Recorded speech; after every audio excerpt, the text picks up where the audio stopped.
realizar o meu sonho se me falta tempo, se não sou organizado, se no final do mês estou sempre correndo atrás do prejuízo, ou se não consigo seguir minhas metas? Os Cs são muitos, mas para começar a usar o planejamento como um elo entre um sonho imaginado e um sonho concretizado, é preciso parar de postergar e deixar essas condicionais de lado. Precisamos levar em consideração que cada ser humano é único, com seus problemas e soluções individuais. Por isso, desenvolvemos o conceito felicidade financeira. A concepção de felicidade financeira busca entender o dinheiro não como um objetivo final, mas como um aliado, um meio para a realização dos nossos sonhos e, consequentemente, um meio para alcançar a nossa felicidade. O dinheiro como meio e talvez as mais diversas questões que a gente lida com a vida, entender que elas são meio e não fim, né? O dinheiro é um ótimo exemplo disso. A gente pode usar a nossa profissão como um meio, né? Um meio para ganhar dinheiro, um meio para construir relações. Eu posso usar a minha profissão, por exemplo, de psicólogo clínico e pensar, bom, eu estou ajudando as pessoas já, né?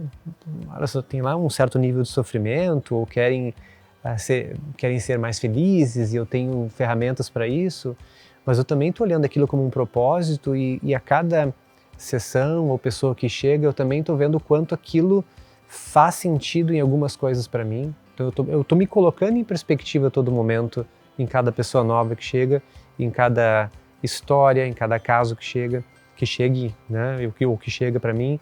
Então ter bem claro, digamos, né, essa noção do que faz uma pessoa feliz é importante até para a gente redimensionar aquilo que a gente faz, assim como o dinheiro. O dinheiro, os bens, a riqueza, elas são meios e não são fins.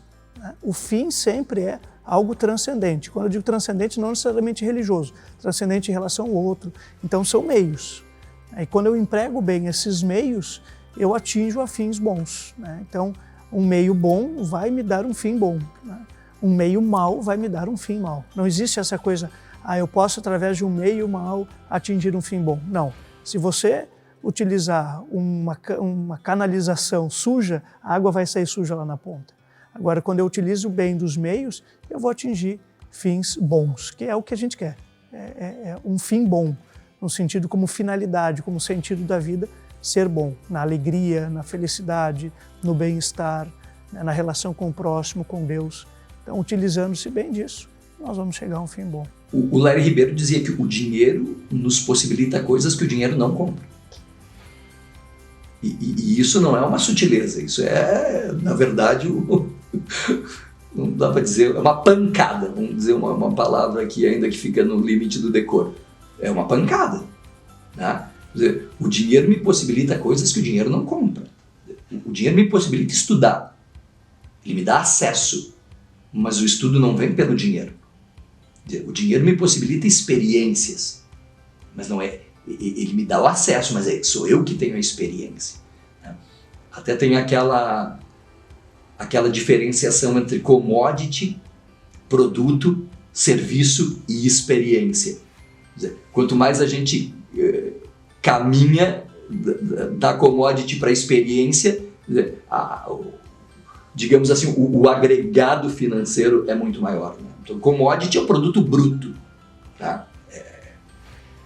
Produto já é uma coisa mais elaborada, mais trabalhada. O serviço já traz uma coisa muito diferente.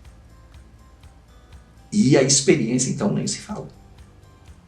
Por isso que a gente paga sem dor um café, por exemplo, mais do que outros, né? Por quê? Porque tem uma experiência embutida nisso, né? Então, efetivamente, o dinheiro nos possibilita coisas que o dinheiro não nos dá. Isso dá muito que pensar.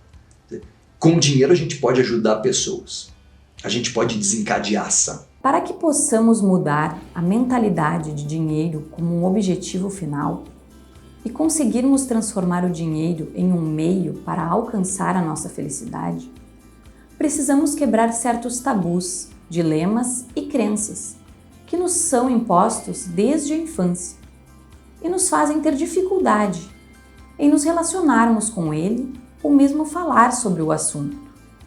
E por que é tão difícil mudar essa mentalidade? Eu acredito que para algumas pessoas falar sobre dinheiro seja difícil pela forma errada de relacionar-se com o dinheiro. Isso acontece às vezes no meio religioso, né? Ou seja, parece que a questão do dinheiro é um mal necessário. Não, não é um mal necessário. Não existe moralidade em relação ao dinheiro. O dinheiro não é um ente moral, nós somos seres morais. A mesma coisa, sei lá, eu pego uma faca. A faca ela é boa ou ela é má? Ela não é boa nem má. Eu uso a faca para cortar os meus alimentos, para, sei lá, fazer uma gambiarra com fio, eu preciso de uma faquinha. Então a faca ela é um utensílio. Quem é bom ou mal é o ser humano, na sua ação moral. Se eu pego essa faca e mato alguém com essa faca, a ação moral foi má, mas a faca não tem uma moralidade, assim como o dinheiro. Ou seja, a moralidade está no uso desse dinheiro. Talvez as pessoas tenham dificuldade de falar da questão do dinheiro porque ainda se relacionam mal com o uso desse dinheiro. Ou porque gastam demais, ou porque são sovinas, né? Mão de vaca, e aí quer acumular. Então, a dificuldade disso, me parece, né, está nesse modo do relacionamento com a questão material, com o dinheiro. E eu brinco aqui na paróquia, eu não tenho vergonha de pedir dinheiro para a igreja, porque não é para mim. Se fosse para mim, pessoalmente, eu não vou pedir, eu vou trabalhar, cara, sabe? Tem 2 mãos, 2 pernas, tem força, vai trabalhar para conseguir. Mas, bom, para a igreja, você tem que fazer uma reforma, você tem que comprar, né, um objeto novo, tem que manter a conta de luz, de água funcionando. Cara, qual é a fonte? São os fiéis. Então, se eu não peço o dinheiro, como é que eu vou ter para pagar no final do mês? Ou seja, por que para mim não é difícil falar sobre o dinheiro, inclusive num ambiente religioso? Porque o uso desse dinheiro é moralmente bom, é correto. Olha, se de repente eu não fosse um padre honesto e tivesse desviando os recursos, eu ia ter vergonha de falar. Entende? Aqui há uma relação, inclusive, psicológica com essa questão do dinheiro. Então, a gente precisa aprender a relacionar-se bem com o dinheiro, precisa ter aí uma educação financeira, precisa ter uma ordem nas coisas que eu compro, não preciso, sei lá, ter impulsividade de sair comprando todas as coisas, para que eu possa me relacionar bem com isso, e isso não se tornar um fantasma na minha vida.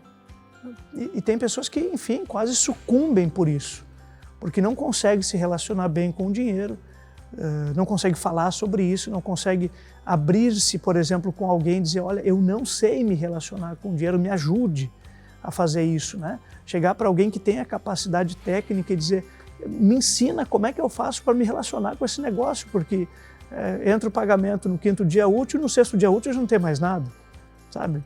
Por que isso? Então, precisamos ter essa abertura. Eu acredito que existem alguns temas que são tabus. Sexualidade humana. Para muita gente é um tabu. Por quê? Porque se relaciona mal com isso. A questão do dinheiro é um tabu. Por quê? Porque se relaciona mal com isso. E assim nós temos esses temas que são transversais à vida humana e que precisam ser conversados sobre. E aqui eu acho que tem um voto de louvor a todo o trabalho que está sendo feito, né, pela equipe aqui de vocês, por tratar desse ponto. E tratar de uma forma multidisciplinar, tratar de uma forma que vai olhando para todas as dimensões da vida humana e dizendo, cara, a vida é orgânica, ela não é mecânica. A vida ela precisa ser vivida, não utilizada, ela precisa ser vivida de forma orgânica também. Então, na minha vida espiritual não está desassociada da minha vida econômica, a minha vida econômica não está desassociada da minha vida social, a minha vida social não está desassociada da minha vida espiritual, ou seja, é um todo, né? É uma espiral que vai, num movimento contínuo, me conduzindo a um fim último.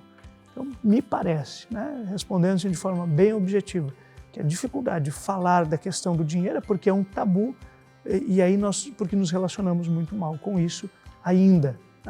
Mas eu acredito que com transparência, com tranquilidade, a gente consegue falar sobre esses temas, e esses temas deixam de ser um fantasma dentro do roupeiro que vem assustar a gente de noite e passam a ser temas que nos ajudam a viver bem. Falar sobre dinheiro, sobre qualquer assunto, depende muito dessas variáveis pessoais, subjetivas, porque nossa consciência ela é colorida pelas nossas crenças. Então, como será que tu viveu as tuas crenças sobre dinheiro?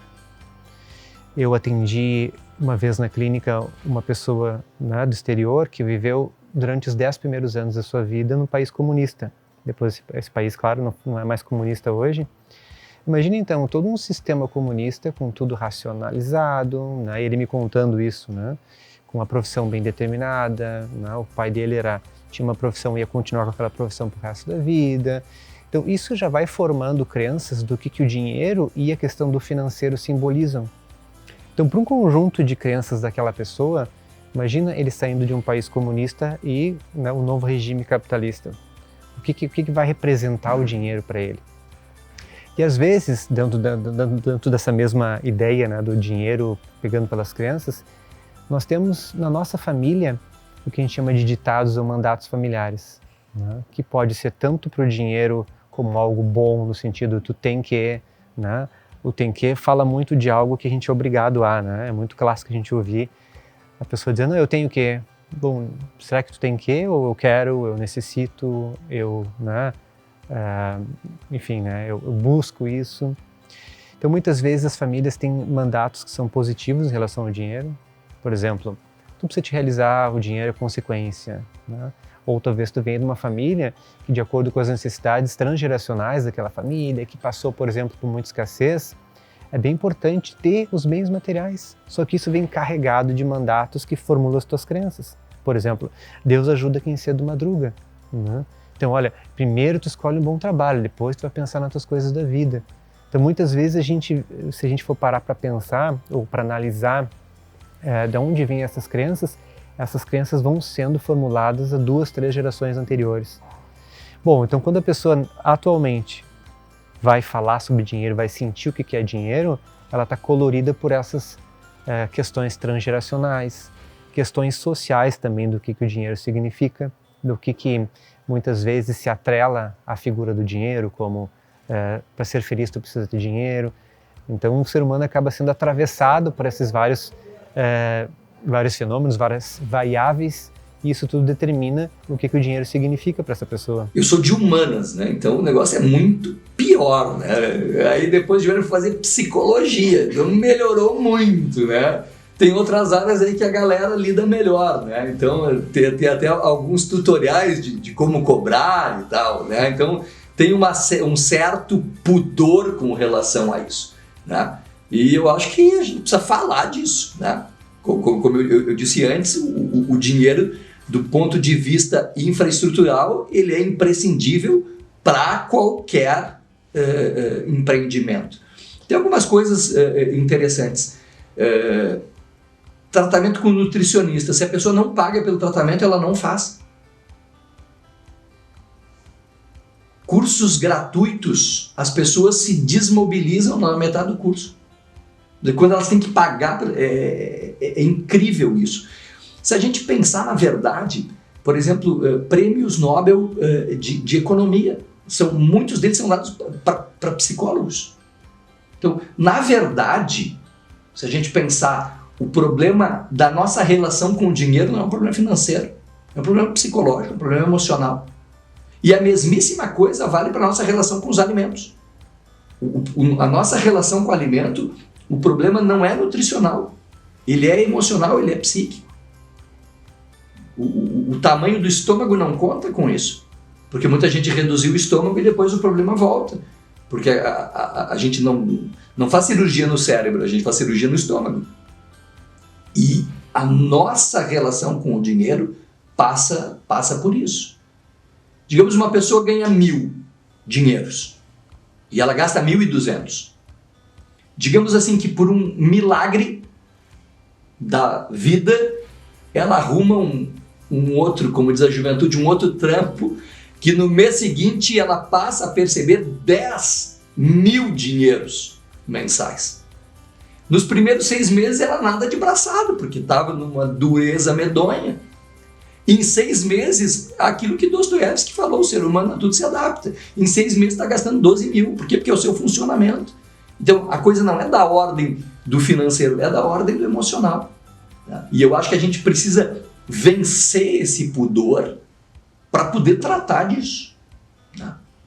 Mesmo que eu pense que o dinheiro não é o fim, mas é o meio que me possibilita muita coisa, se eu tiver esse excesso de pudor, eu não consigo me dar bem com ele. Há muitos anos eu aprendi com o Lair Ribeiro que para uma meta se transformar em ação, ele colocava isso num triângulo, é imprescindível que eu acredite, então tem meta, crença e ação. Eu acredite que essa meta pode ser realizável.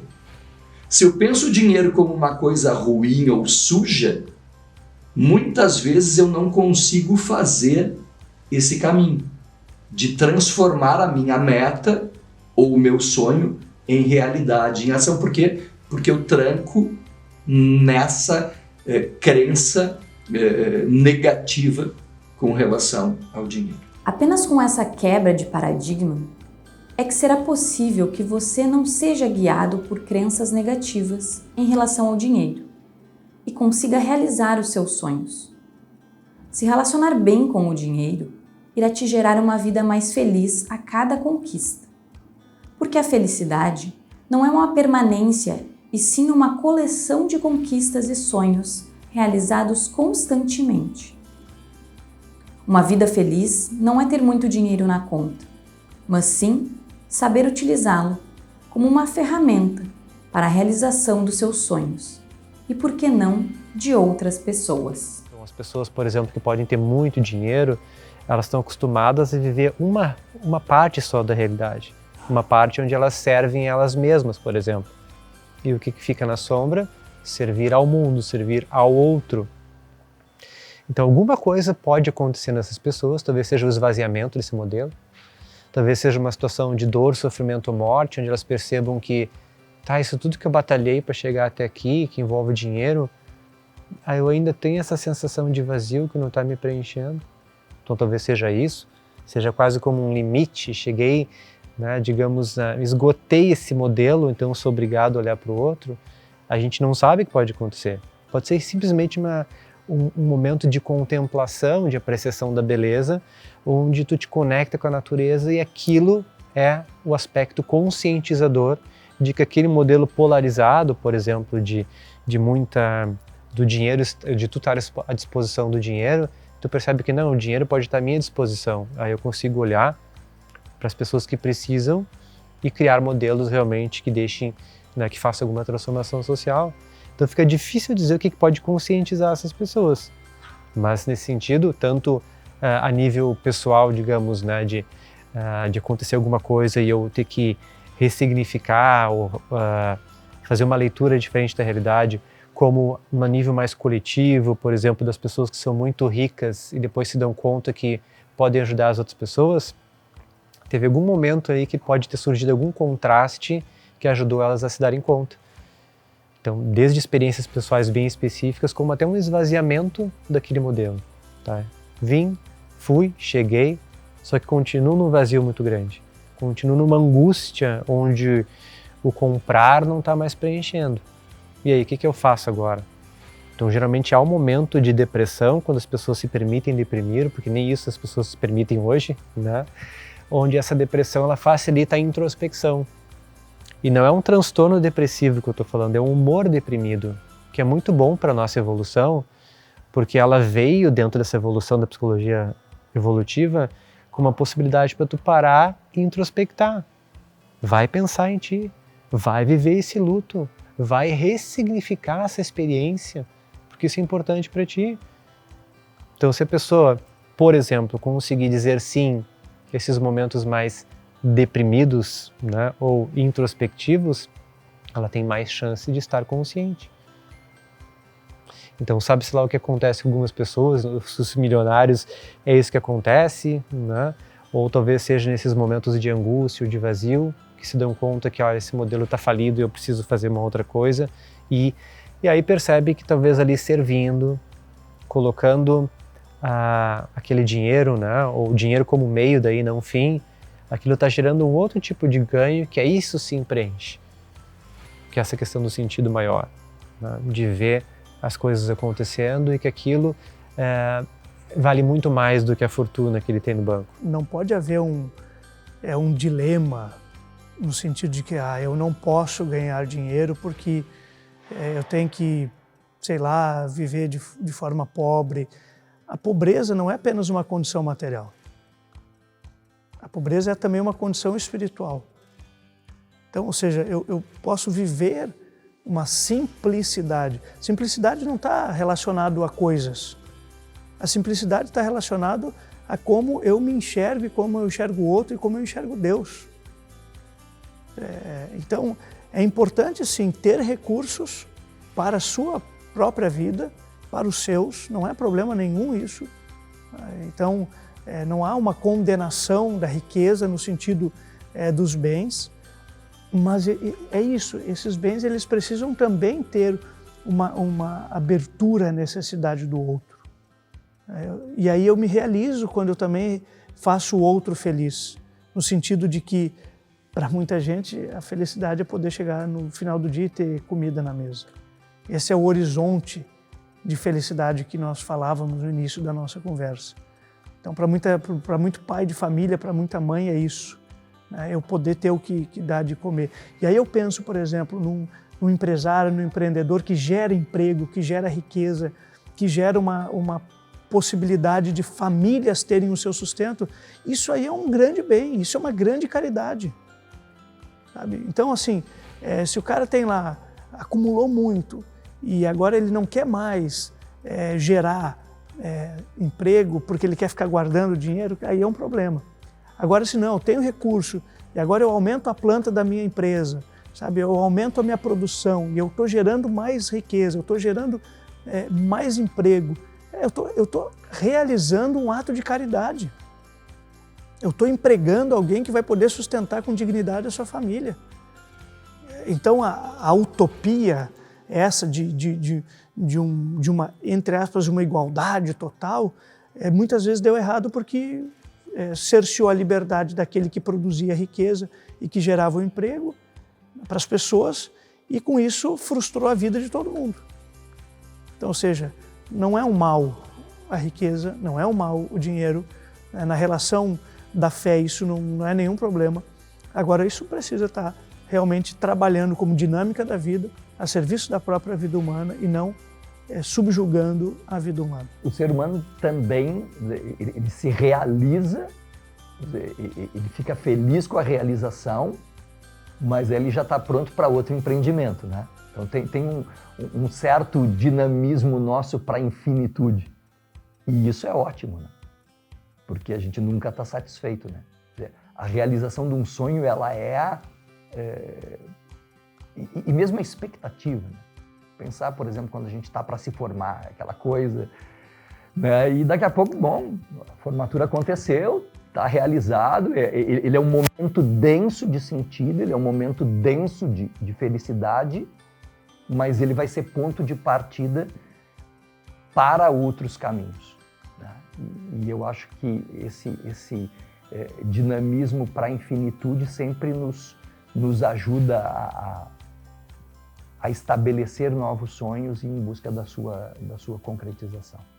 Obviamente que a realização dos sonhos traz felicidade, mas vamos de novo, né? São Francisco de Assis, no finalzinho da vida, um sujeito que assim, trouxe uma transformação gigantesca para o seu tempo, para a igreja do seu tempo. Bem no finalzinho da vida, ele diz para os seus confrades: vamos recomeçar, porque até agora pouco ou nada fizemos. Se um cara desse não tem a consciência de que não fez nada, eu acho que vamos lá, né? Eu acho que vamos recomeçar. Eu acho isso importante. Recomece, dê os primeiros passos para a realização dos seus sonhos. Chegamos ao último episódio da nossa série. E se você acompanhou essa jornada desde o início, já deve ter percebido que para nós o dinheiro é muito mais do que a soma de números.